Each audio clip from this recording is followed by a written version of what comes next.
आज के दौर में देखने को क्या मिल रहा है कि जितने भी फाउंडर्स हैं, मैंने देखा है कई लोगों को, इवन ओयो के रितेश अग्रवाल ही क्यों ना हो, इवन अनुपम मित्तल हो या फिर आपके अजनीर ग्रोवर हो, ये बेसिकली शार्क टैंक इंडिया के बाद मतलब थोड़े से लाइमलाइट में आए। पर्सनल ब्रांडिंग जो होता है इसके कई एस्पेक्ट हो सकते हैं। जैसे कि आप देखोगे कि कोई अपना personal branding just through the Instagram बना लेते हैं, कोई यूट्यूब पे वीडियोस बना करके अपने खुद के पॉडकास्ट बना करके वो कर रहे हैं। कुछ ऐसे होते हैं जो खुद को as a completely mass market को दिखाना चाहते हैं, they go for offline events कर रहे हैं वो। तो कहने का मतलब आज के दौर में अगर किसी को अपनी ब्रांड को नेक्स्ट लेवल पे लेके जाना है तो उसके लिए पर्सनल ब्रांडिंग मैटर करती है, मार्केटिंग मैटर करती है, दैट्स फाइन।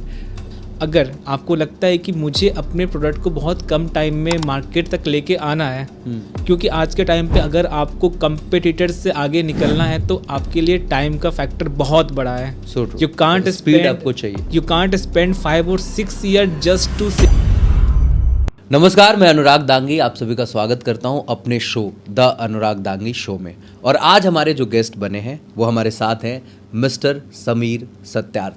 इनके बारे में आपको एक बेसिक सी डिटेल दे दूं कि ये एक बहुत ही यंग एज में एंटरप्रेन्योरशिप की जर्नी शुरू कर चुके थे और इन्होंने कई सारे ब्रांड्स को हेल्प भी किया है उनको जीरो से करोड़ तक पहुंचाने का।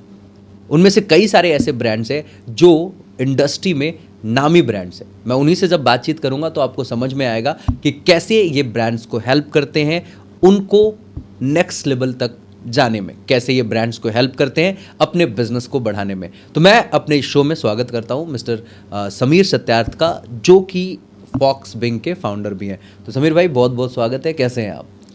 थैंक यू सो मच मुझे अपने प्लेटफॉर्म पे इनवाइट करने के लिए। जब भी बात होती है, इससे पहले ऑफ टू द कैमरा हमने बात करी है, तो कई सारी चीज़ें मुझे आपसे भी सीखने को मिली है। सो सबसे पहले मैं थैंक यू सो मच, क्योंकि आई एम इनटू मार्केटिंग। मैंने मार्केटिंग में इनसे कई कुछ सीखी है, जैसे एआई की बात हो गई, ब्रांड बिल्डिंग की बात हो गई। So thank you so much कि आप हम जो को इंस्पायर करते हो, इतने यंग एज के जो भी स्टार्टअप करना चाह रहे हो एंटरप्रेन्योर से, उनको इंस्पायर करते हो, उनको एक मोटिवेशन देते हो आप कि वो ये चीज़ को कर सकते हैं। क्योंकि ऑल्दो मैं जहाँ तक जानता हूँ कि आप इस जर्नी में भी काफ़ी लंबे टाइम से हो, जिससे कि हमें इंस्पिरेशन मिले कि हम इसे कुछ कर सकते हैं। Thank you so much for inviting me, और आज मैं आपके साथ पॉडकास्ट पर बैठा हूँ। शुक्रिया इस तारीफ़ के लिए। बाय द वे मैं चाहूँगा कि आप अपने फॉक्स बिंग मीडिया के बारे में ज़रूर बताएं। Okay, so Fox Bing Media is completely all about PR and marketing. So why PR and why marketing? Right, क्योंकि आज के टाइम पे ये दो चीज़ ही किसी ब्रांड को स्केलेबल बनाते हैं। अग्री। अगर आपके पास प्रोडक्ट बहुत अच्छा है बट आपको उसकी मार्केटिंग नहीं पता है तो आप उसको मार्केट कर नहीं पाओगे, आप उसको ऑडियंस तक पहुंचा नहीं पाओगे। राइट, वो प्रोडक्ट आपके पास पड़ा रह जाएगा। सो आपके प्रोडक्ट को, चाहे वो सर्विस हो चाहे वो आपके फिजिकल प्रोडक्ट हो, उनको आपको ऑडियंस तक पहुंचाने के लिए जो भी मार्केटिंग चाहिए वो सारा कुछ हम करते हैं। सेकेंडली आज हम बात करते हैं पर्सनल ब्रांडिंग की, क्योंकि आज मार्केटिंग ही इनफ नहीं है, और इनफैक्ट मार्केटिंग का एक मेजर पार्ट आपका पर्सनल ब्रांडिंग है। कि आप अपने प्रोडक्ट को, जो आप एक नीश में फिट कर रहे हो, आप अपने प्रोडक्ट के बारे में बता रहे हो, तो आप कौन से मीडियम का यूज़ कर रहे हो। आप पॉडकास्ट कर रहे हो, आप मैगजीन के यूज़ कर रहे हो, आप न्यूज़लेटर बना रहे हो, आप सोशल मीडिया यूज़ कर रहे हो, वहाँ पर आपकी इमेज को और आपके ब्रांड के इमेज को एक स्टोरी टेलिंग के साथ कम्युनिकेट करवाना आपके ऑडियंस के साथ, ये सारा कुछ डिफाइन करता है फॉक्स बिंग मीडिया को एक ऐसा company. From PR to marketing, everything that you need to scale your brand, may be from 0, may be from 5 lakh, may be from 5 crore, we are here to scale that. So whatever your idea is, whatever your product is, we will give you consultancy over the product कि आपको कैसे better करना चाहिए, जहाँ पर कि हम आपको अपने एंड से भी देंगे और आपके इंडस्ट्री के जो भी एक्सपर्ट है उस चीज़ में, उनसे आपको कनेक्ट करा करके आपके ब्रांड को एक लीवरेज देंगे, जिससे कि आपको जो भी स्केलेबिलिटी वो फास्ट और आपको अफोर्डेबल प्राइस के साथ हो जाए। वेरी नाइस, बहुत बढ़िया। अभी आज के दौर में देखने को क्या मिल रहा है कि जितने भी फाउंडर्स हैं, मैंने देखा है कई लोगों को, इवन ओयो के रितेश अग्रवाल ही क्यों ना हो, इवन अनुपम मित्तल हो या फिर आपके अजनीर ग्रोवर हो, ये बेसिकली शार्क टैंक इंडिया के बाद मतलब थोड़े से लाइमलाइट में आए। ऑब्वियसली पहले एक बड़ा नाम थे ये, दे वर डूइंग गुड, इनके अपने ब्रांड्स बहुत अच्छा परफॉर्म भी कर रहे थे, बट शार्क टैंक इंडिया के आने के बाद इनको एक बड़ी प्रसिद्धि मिली और उसके बाद इन्होंने उसे कंसिस्टेंटली बनाए रखने के लिए, जो मैं अभी देखता हूँ कि सब लोग कहीं ना कहीं कंटेंट क्रिएट कर रहे हैं, कोई इंस्टाग्राम पे रील्स बना रहा है तो कोई यूट्यूब पे वीडियोस बना रहा है, तो आपको क्या लगता है कि ये सारी चीज़ें कहीं ना कहीं पर्सनल ब्रांडिंग का हिस्सा है? बिल्कुल। अब देखिए, पर्सनल ब्रांडिंग जो होता है इसके कई एस्पेक्ट हो सकते हैं। जैसे कि आप देखोगे कि कोई अपना personal branding just through the Instagram बना लेते हैं, कोई यूट्यूब पे वीडियोस बना करके अपने खुद के पॉडकास्ट बना करके वो कर रहे हैं। कुछ ऐसे होते हैं जो खुद को as a completely mass market को दिखाना चाहते हैं, they go for offline events कर रहे हैं, वो अपने इवेंट ऑर्गेनाइज कर रहे हैं, या वो लगातार टेलीविज़न पे आ रहे हैं, बड़े बड़े मैगजीन्स पे खुद को फीचर करवा रहे हैं। तो ये सभी एक पर्सनल ब्रांडिंग का पार्ट है और इसमें कुछ बुराई नहीं है। अगर आज के टाइम पे आपको अपने बारे में, अपने सर्विसेज को, अपने प्रोडक्ट को पुश करना है, तो हमारी ऑडियंस जहाँ पर है वहाँ तक पहुँचाने के लिए आपको ये एफर्ट डालने ही पड़ेंगे। There is nothing bad in this. अगर वो शार्क टैंक पे आ रहे हैं, या फिर वो जियो टीवी पे आ रहे हैं, या फिर कुछ वो खुद के शो कर रहे हैं, अगर वो अपने ऑडियंस से कनेक्ट कर पा रहे हैं, उससे लोग उन्हें जान पा रहे हैं उसके थ्रू, तो there is nothing bad in that. वो एक सही तरीका है वहाँ तक पहुँचने के लिए। वेरी नाइस, बहुत बढ़िया। तो कहने का मतलब आज के दौर में अगर किसी को अपनी ब्रांड को नेक्स्ट लेवल पे लेके जाना है तो उसके लिए पर्सनल ब्रांडिंग मैटर करती है, मार्केटिंग मैटर करती है, दैट्स फाइन। बहुत पहले, आज से लगभग 8 साल 10 साल पहले सुनते थे कि यार ये तो टेलीविज़न पे आते हैं, तो ये अपने आप में एक क्रेजी वाली फीलिंग होती थी। नो डाउट आज भी वो फीलिंग्स लोगों को होती हैं, यार इनका नाम तो रेडियो में आता है, इनके बारे में तो न्यूज़पेपर में छपता है, तो ये एक क्रेजी फीलिंग होती है कि यार हमारे बारे में न्यूज़पेपर में चीज़ें आ रही हैं, न्यूज़ ब्लॉग्स में आ रही हैं, हमारी फ़ोटो तो मैगजीन पे छपी हुई है ना, यार इनको तो इनसे बहुत बड़ा अवार्ड मिल गया है, ये सारी चीज़ें होती हैं। और आज कहीं ना कहीं इन सारी चीज़ों के लिए एक इकोसिस्टम बिल्ड हो गया है, चीज़ें हो रही हैं जो पहले चलती थी सेम उसी वे में आज एक पूरा एक इकोसिस्टम है इस चीज़ को लेकर के। तो क्या इस इकोसिस्टम में भी आपकी कोई सर्विस है जो काम करती है?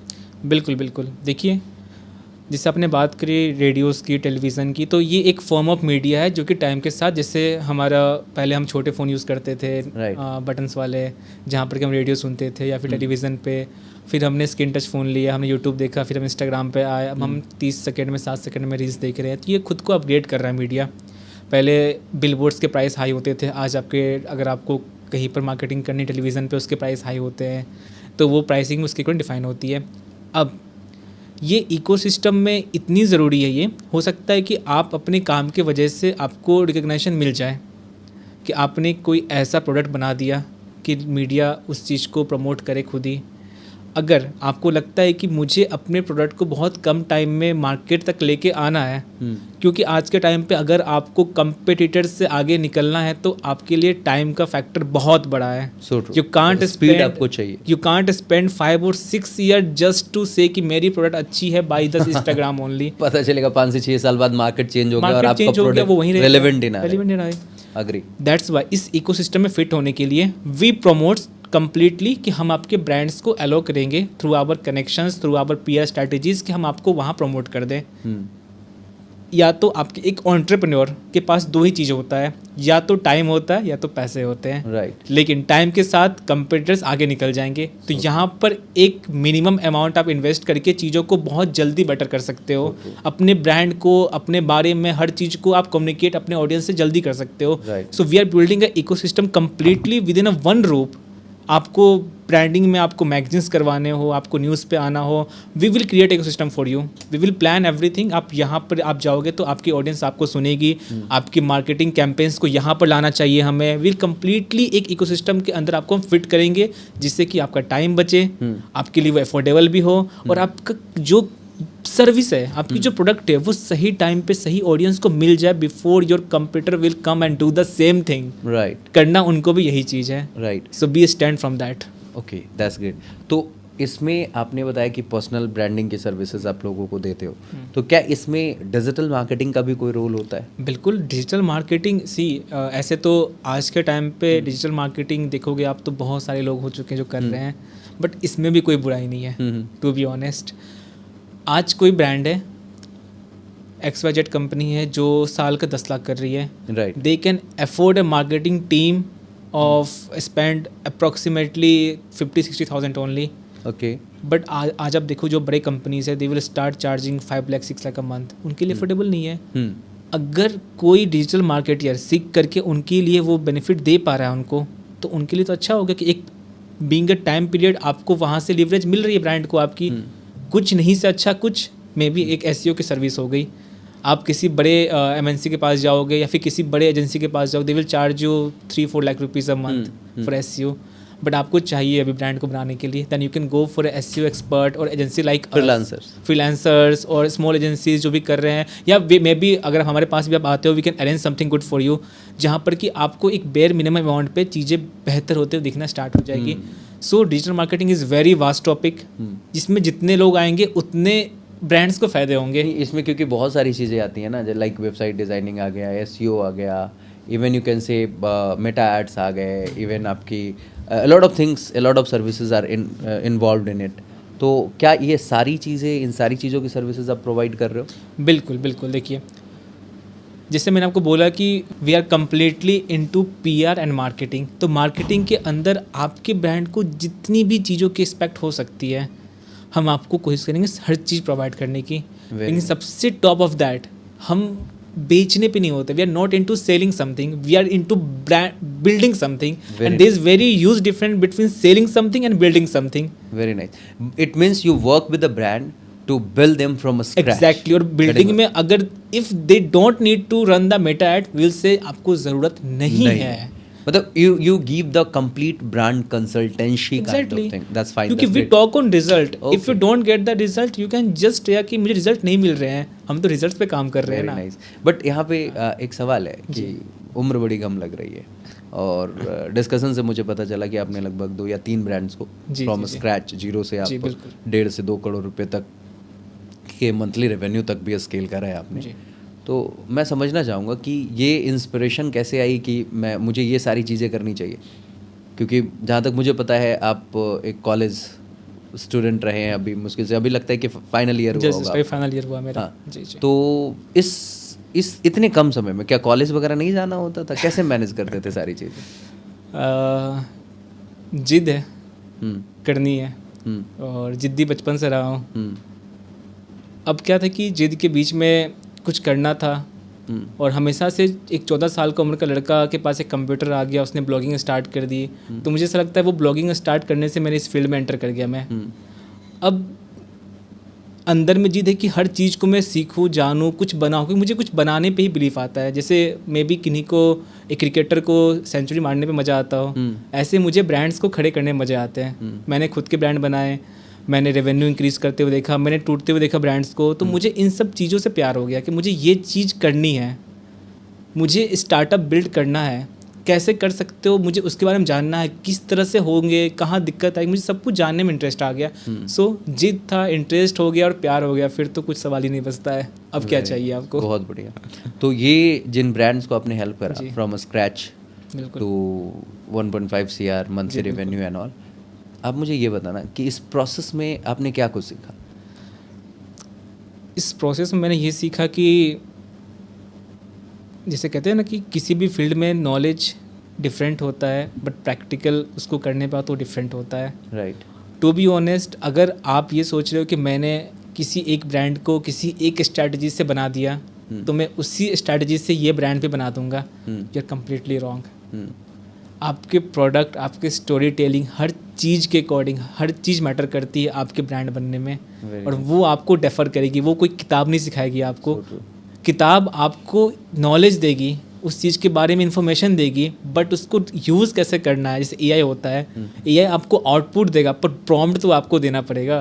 और सेम प्रॉम्प्ट से सेम रिजल्ट ही आएंगे, ऐसा ज़रूरी नहीं होता है। आप in fact AI is not will give you the same result. आप अगर 2-3 प्रॉम्प्ट एक साथ डालो सेम इसी तरह से रिजल्ट हमेशा सेम नहीं होंगे। तो आप उस प्रॉम्प्ट को डेवलप करना सीखो, मतलब कि उस प्रॉम्प्ट इंजीनियरिंग कंप्लीटली आप सीखें। आप ब्रांड को कैसे बनते हैं, ब्रांड कैसे फेल होते हैं, इन सबको सीखो और फिर उस ब्रांड के अकॉर्डिंग अपने आप को डेवलप करो कि इस पर क्या करना चाहिए।